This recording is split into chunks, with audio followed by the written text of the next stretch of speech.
The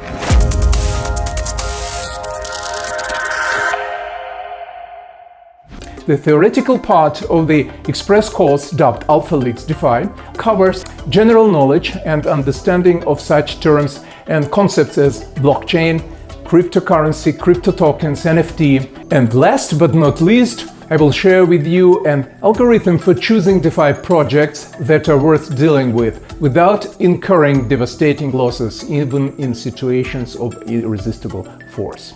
In DeFi, you're your own banker, your own broker, your own insurer. That means that yours is not only the profit, but all the risks too.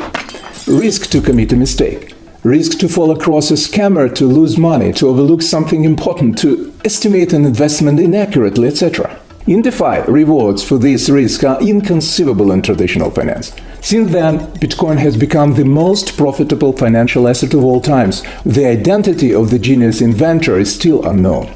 Within several years, hundreds of new blockchains and crypto assets saw the light of day, counting tens of thousands as of today.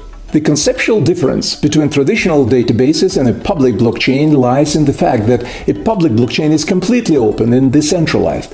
It belongs to no one, and everyone has the right to open it. Since real names are not stored or present in any way in a blockchain, a practical question arises. Can someone track down the real owner of a blockchain's address? The mathematics that rules crypto key generation has one magical feature. It works in one direction only. From a private key, one can derive a related public key. From that public key, an address can be derived, but not vice versa. For instance, Trezor T is the most comfortable hardware wallet to work with on a desktop computer or laptop. As you can see, DeFi has already grown to an impressive world of various projects which are based on the principle of money Lego. Let us now try to classify the major trends in DeFi shown on our mind map based on the financial primitives these trends use for profit generation. NFTs, non-fungible tokens, are probably the most hyped type of crypto assets today, but only additional rewards paid to LPs by Compound allow to attract 1,000 times more capital to DeFi in a very short time. Some uneasy suspicions give birth to the question, where do these reward tokens come from? Can you imagine a situation where a traditional bank regularly pays you interest after you have borrowed money from it?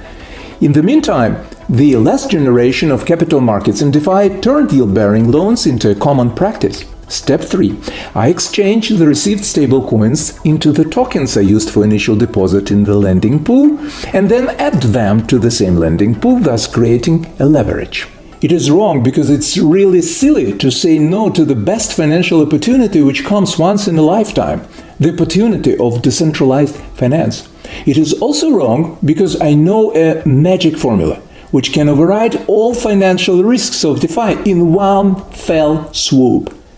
We see that in the case of Platypus, the promised yield is fully justified by the real productive activity of this crypto platform. We will follow step by step the entire algorithm of depositing liquidity in a stablecoin pool at one of the time-tested and reputable decentralized exchanges. And later we will move the received LP token to a vault in another yield-farming optimizer. The menu item Categories arranges all major DeFi projects by their type. DEXs store information on all decentralized exchanges. Lending is what we used to call in Alphaleaks capital markets, that is the platforms where we can lend, collateralize and borrow crypto assets. Let's set up filters for the search. Left tab on top, DeFi, Avalanche, AVAX, Network. Select the stablecoin option and adding one more filter, TVL, total value locked, should be higher than $1 million. Now I do it all step by step, watch closely and try to understand each action.